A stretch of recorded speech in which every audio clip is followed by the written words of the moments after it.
Existujú tri typy ľudí. Tí, čo horory milujú, tí, čo horory nenávidia a potom tí ľudia, ktorí sú rovnako sprostí ako ja, ktorí sa na určitých hororoch smejú a určitých hororov sa boja viac ako čert kríža.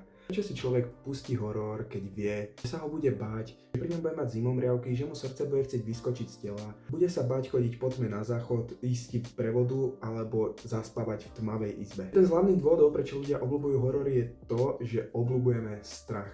Milujeme ten pocit nevedomosti, čo sa môže stať, čo na nás z tej telky môže vyskočiť, čo nás môže vystrašiť, čo môžeme vidieť, čo môžeme počuť, cítiť, vnímať. Cítiť asi úplne nie.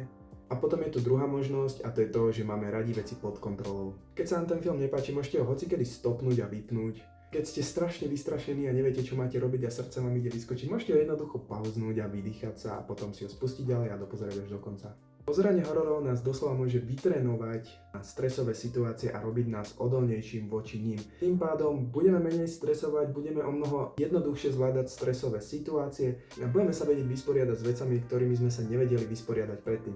Áno, ja viem, vyznie to divne, ale verte mi, je to tak, mám to odskúšané. Videl som už zo pár hororov a je to tak, že sa dokážem lepšie pobiť so stresovými situáciami, ako som sa vedel predtým. Lenže čo robiť v situáciách, kedy vám pozeranie hororov nie že zlepší boj so stresom, ale zhorší? Nepozerať horor, to je celé. Niektoré štúdie dokonca vravia, že pri sledovaní hororu môžete chudnúť, takže keď chcete schudnúť, ale nechce sa vám chodiť do fitka, sadnite si na gauč a pozrite si horor. Len pritom skúste nejesť žiadne masné veci a podobne, pretože namiesto toho, aby ste schudli, priberete ďalšie 2 kg a to už potom do toho fitka budete musieť ísť. Určite existujú dobré horory, existujú zlé horory a potom existujú horory, pri ktorých si povieš na čo? Prečo? Peniaze. Ste milovníkom hororových filmov, nenávidíte hororové filmy alebo ste takí, že s tým nemáte problém? Dajte mi vedieť dole v komentári, aký je váš obľúbený hororový film. Pokiaľ ma nesledujete, určite ma začnite sledovať. Pokiaľ sa vám takéto krátke, týždne videá páčia, budem rád, ak hodíte like. My sa vidíme pri ďalšom videu a čau.